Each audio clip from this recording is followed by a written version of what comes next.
Alright, I have some time. I'm still in Fukuoka, but the next section isn't very long. We're going to, well, they could be huge, but we're not going to make it huge. We're going to be talking about political communication effects. Now, this is an area that gets a lot of attention. I'm sure you've heard already maybe expressions about the fourth estate, media being the fourth estate. In democracy, it's very important to have a media. It's kind of required, in fact, to have an uncontrolled media. You don't have a genuine democracy without it. If you have a media that's controlled by the state, people can't really like cast an honest vote because they don't honestly know what's going on. We rely on the media to do something to provide us with objective information in a number of areas.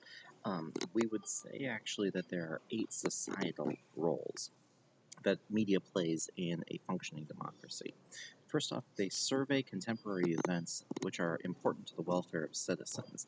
In other words, they let us know about trends in the country. They let us know about how the economy is doing. They let us know about things that might influence the economy.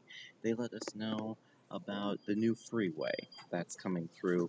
They let us know where it's going so that maybe we can anticipate some things, right? So they let us know about all of that. They identify some key socio-political issues. We've already talked a little bit about this. Sometimes the things that are salient maybe aren't the things that are most important, but the media assists us in figuring out what those things are. What is it that we should be thinking about? The president's concerns drastically outstrip the normal talking points that we hear about. We hear a lot about immigration. We hear a lot about gun control. We hear a lot about a number of things. The economy, right? The president's that is not the president's agenda, right? Even when we get to big things like education and that sort of thing, right? The president has many more things to worry about than those items. Those are big ticket items, but honestly, the president is kind of limited in his ability to move them anyway. Um, but they're salient to us because they're key. They're kind of like the big ones, and so those are the ones that the media helps us focus on, so that we're not ending up really focusing on the minutia of the president's agenda. Although sometimes they do that too. Providing advocacy platforms for advocacy. Um, I may have already told you about this, but and so bear with me if I have. But when think about the conversation that takes place in our country as a continuum with 2 poles. Okay, there we go. There's our 2 poles. Okay, let's use as an example topic war. Okay, on this side, which is left over there and right for me. Okay, so on this side, let's say this is the side that would say war is a great solution to our problems, and when there is a problem with another country, war is the way that we should go. Okay, and then you've got this side over here, and this side says war is never an answer. We should be a pacifist nation and neutral uh, in our encounters with other countries. We should not engage in war ever for any reason whatsoever. Right? Now, uh, these thinking about these guys as poles, then, right? Over here, with the very hawkish side, right? You might expect to see our military, right? That would make sense, and maybe even military families, right? We want a military that wants to fight. If you have a military that doesn't want to fight, then you're going to have a big problem with your military, right? So you kind of want that. So there's this side, okay? Then in the middle, you would hope would be your politicians who are balancing thoughts between the costs of the war and the benefits of the war and the need for the war and the consequences for the war, and that they're trying to take those things into consideration, right? The problem is, so here you have a big, heavy voice like the military. Here you've got a big, heavy voice like politicians. Who's over here? I mean, over here it's kind of like, what, hippies? That's not there's not that many of them, and they're a little cuckoo in a lot of instances. They're not a powerful voice on that end. And so, because we have a voice here and we have a voice over here and nothing over here, the conversation tends to take place a little bit over here. And we'd end up with a very, very warlike society. Does that make sense? So, what the media is capable of doing is giving additional airtime to the underrepresented side. And that might, in many instances, have the effect of dragging the conversation to the middle so that it's not heavy on the one end. Um, they also transmit content across factions of political discourse. In other words, they let you know about what the other side's thinking and doing and up to. They allow us to have scrutiny of government officials, and this is a huge one, right? You do not have this if you do not have a functioning independent media. Uh, they can tell us when someone is ripping us off, right? Uh, I was just leaving California when Arnold Schwarzenegger got elected governor, and uh, lots of people made fun of California for that, and maybe slightly reasonably so, right? But what they don't understand is that the governor before him was a guy named Gray Davis.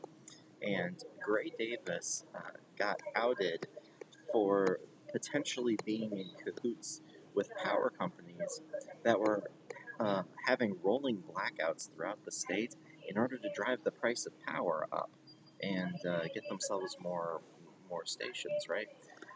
It was a huge scandal when this came to light, and he was recalled, and that's how Arnold Schwarzenegger got elected. And it wasn't so much that California was really into Arnold Schwarzenegger as a politician. It was just one of these beautiful moments where everybody, conservatives and liberals, all got together and we all held hands and we joined in mutual loathing of Gray Davis. So, the media allows you to do that. And that was a big change. It provides incentives and information to become active and informed participants, right? The more that you know, the more that you can earn, the more that you can predict. Being an informed citizen is the ticket to having wealth. It allows for principled resistance to sources that try to subvert media autonomy, which is very important, obviously, and it allows for respectful consideration of potentially concerned and I have effective in the thing, but also ineffective citizens. Right? We get to hear perspectives. When we conduct research into media content, it's really broken into two areas. On the one hand, you've got political advertising. On the other hand, you've got news stories. Sorry, I'm leaning in here because I don't know. You probably can hear the loud airport sounds. Um, so there's the two major areas. Uh, Also, there's another way that you can think about them. You can think about them in terms of micro and macro. Micro level studies tend to focus on human beings as individuals, right? We looks at like how their brains work and how we process information. Macro level studies look at how humans function as a herd, right? What are the major demographics going to do? For myself, I prefer micro. I like looking at human brains and thinking around in there. The herd is a little A, predictable, and B, dull, because you can say that things happen, but you can't say why things happen. And I'm really more interested in why.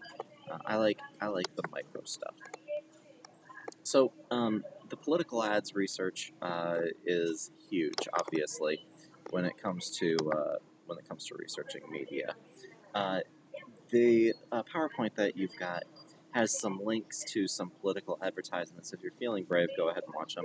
But frankly, it's an election year. You're gonna see enough political ads without my assistance. So please feel free to just partake of that delightful time and watch some of those. Anyway, they provide particular candidates images, right? And they can provide some information, but obviously they give very, very slanted version rather. Now, when the media is going to report on um, on candidates, right? It has to select a frame in order to put them in, right? So a frame would be a metaphor that media professionals might use to structure understanding of news stories, right? Frames shape perception when it boils right down to it. Um, Once upon a time in the United States, you did not run for office, you stood for office. Now, just having that different frame made things a world different. There was no political advertising, there was no political battles. Uh, the person who was elected president would be president, obviously, and the runner-up would be vice president, and that was how the system worked. As soon as people started running for office, it became a race, right? And then all of a sudden, it was people would be in the lead at certain points, and people would fall behind at certain points, and people would leap ahead at certain points, and people would hit a hurdle at certain points. All of a sudden, it became a dynamic thing that required a lot more involvement, and the media really, of course, seizes on that. Um, there are terrible flaws, though, when it comes to uh, reporting on anything, but you see this particularly in political news. The flaws that we tend to highlight, right, would be personalization, fragmentation, dramatization, and normalization. Okay, with personalization, there's a tendency that no matter what the topic is, the news needs to concentrate on individuals. If it doesn't concentrate on individuals, it doesn't feel like it's delivering you an actual news story. So the actual, thing that it's talking about might be a volcano, right? And that there's lava spewing from it. But they're going to talk about the people who are affected by the volcano. Now that's a legitimate angle, obviously. That's important. It's certainly important to them, right? But it's not actually the object of interest. And sometimes that can be quite damaging when you focus on individuals and people instead of the actual issue that is at hand. And it allows people to really screw with the narrative. I always get a little bit suspicious whenever a politician is asked a pointed question and they redirect to a story about this guy that they once knew, who was involved in some sort of situation there, right? Personalization is a redirect, but it's one that the media can scarcely help making because you need people. Fragmentation would be the next one, right? And that's that the news isn't capable of delving into a story the way that we wish. There are in your world millions of things going on right now. Not just millions, billions, trillions even. And the news has to figure out which ones you absolutely must know about. And it doesn't know what time of day you're going to be watching TV. And so it needs to run these things pretty consistently and repetitively, which means it can only select just a few of them. And the ones that it selects, it only can dedicate a certain amount of time to. That means they have to deliver news in brief little sound bites practically. And it doesn't matter how important it is. Sometimes you get something that's so dramatic and so important that it occupies the sole spot in the news, like the Florida shooting, which just took place. In the town where I got my master's degree at UCF, actually, I had some very close friends and family who frequented the place, and they keep describing it as a gay bar, and it was like that's definitely an aspect of it, but it was everyone friendly. It was a good place. Um, so anyway, I mean that was it's a terrible thing, horrifying, homegrown terrorist, worst shooting in the history of the United States, and it's dominated, right? There are other things that are still happening in this world, and you don't know about them because they've chosen correctly to dedicate so much time and space to the coverage of this issue. That's the that's the penalty of fragmentization. It's the balance between how much they're going to tell you about how many things. Dramatization is that the news has a tendency to select based on entertainment rather than how important something is, right? And that's the old slogan: if it bleeds, it leads, right? Some news organizations have found interesting ways around this. by teasing with something that's entertaining, and then filling your plate in front of it with the actual important stuff. I remember when I was a child, maybe 12 years old, I used to love the TV show The X-Files. But I liked it back in the day when it was lots of monsters and stuff. I didn't care for the alien plot line. Anyway, um, always the news always followed the X-Files. During the X-Files, they would always have little clips advertising the upcoming news program, and it would always be strange lights sighted above, San Diego. Stay tuned after X-Files and for more information, right? And you'd get to the news, and they'd tease it again at the start of the news.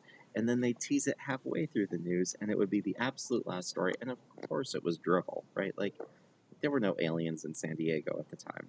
Well, not like the ones from space, anyway, right? But they dragged you through the the actual information by having that dramatic thing. Now, I thought that was a clever thing to do. Most news organizations won't do that. They'll select things that they think you're interested in, and why shouldn't they? Right? That's just agenda setting, right? They're being democratic. They're giving people what the people want to hear, not what the news thinks they ought to hear. That's kind of the job of a free media. Does it always work great? Not really, but but we need it that way. Otherwise, there's somebody in a dark room deciding what it is that you should watch. And normalization. Normalization shows how problems can be solved within the existing system. In other words, the media has a little bit of trouble thinking outside the box when it comes to fixing problems. The way that they tend to look at problems and hope for a solution is something that exists within what's very familiar to them. Now, this is where I come up to our next discussion question. I'd like you to have it posted for this week. Just have it posted sometime before Sunday night. I'm giving an extension on everything because of my insanity. Again, I'm very sorry about this. I thought that I'd have a better internet connection while I was out. Anyway, I'd like you to think of a news story that's run over the past month or so, and I'd like you to examine it for personalization, fragmentation, dramatization, or normalization. Any of those being present in it would be fine. And then just describe it to us, tell us about it, and tell us how you think it might have changed if that flaw had been adjusted for. Or tell us if you think that flaw could even have been adjusted for. I'll give you a second to write that down. Okay, we good to go? Let's talk a little bit about micro-level studies, like I told you before. Micro-level studies tend to look at four major areas. They look at formation and change of opinion, right? Cognitive effects, how the brain works, voter perception of the political system, right? What do we think about how we do things in the United States? I guarantee, if I talk to 10 people well, not this airport, they won't know. Um, that was really embarrassing, actually. I was here in Japan. I was talking with some guy, and he knew very, very little English, and I know very, very, very little Japanese. And but we're still trying to, talk. And I bought him a beer, and he bought me a beer. And he says, "American, American," and I said, "Yep, I'm an American. That's right, from Michigan, Michigan State. See, I'm representing." And he goes, "Oh, Donald Trump." And I'm like, "No, this is what they know about us. They know about our politics." I was upset. But anyway, I hope the rest of the world just ignores this whole election. Um, but uh, but that's a common thing, for a person to express exactly that.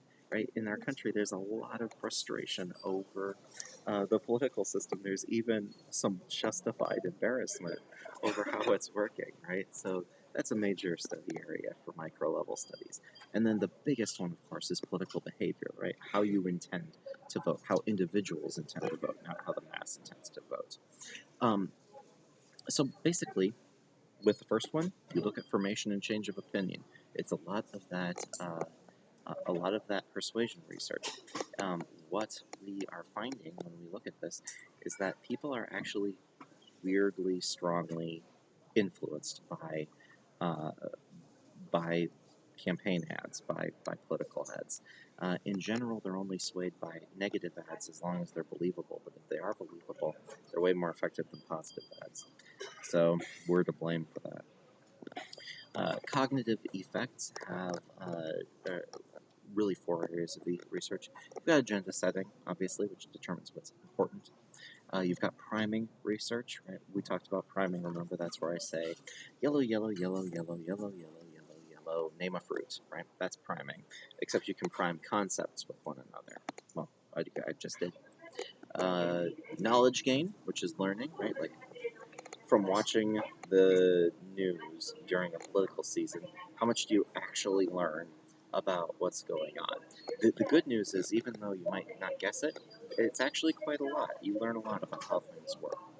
And framing, which is message interpretation, right? You remember framing. I showed the image of Katrina, I think it was, Hurricane Katrina, where one set of people, the white people, were finding goods from a grocery store, and the black man was looting goods from a grocery store, even though they were engaged in identical behavior. When it comes to voter perceptions, what we find is that, shockingly, despite this being a capitalist society, despite the fact that so much of the rhetoric revolves around the country running on greed, we find that people are actually more concerned about the general welfare than about their own personal concerns. They don't actually vote for their own best interests in a lot of circumstances. They vote for what they believe is going to be in the country's best interest. I think that's kind of heartening. Um, However, media often causes voters to blame individuals for social problems rather than blaming society. Uh, the president always gets the blame for the economy. I'm going to tell you right now, I know some ludicrously powerful businessmen. I know some incredibly intelligent investors. And I've talked to them, and they've said to me point blank, if Hillary Clinton or Donald Trump is elected, it will not change their portfolio by one share. Right? We blame the president when the economy goes bad, but the fact of the matter is he has very little power over it.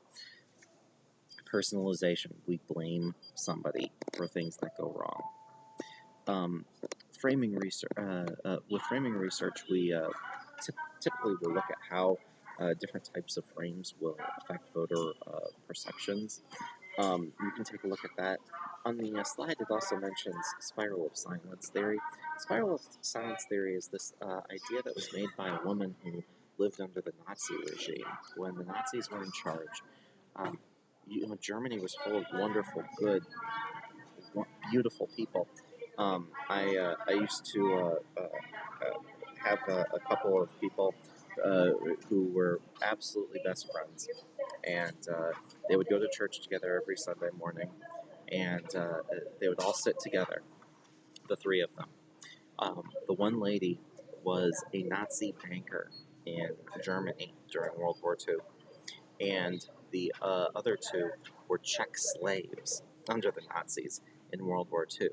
And at this, now they were absolutely best friends. But these were, that lady who was a Nazi banker was a beautiful, sweet, wonderful person, and I believe her when she tells me that that she had no idea what was going on, but that in hindsight she realizes what was going on, and that there were certain times when she wishes she would have said something, but she didn't. Right?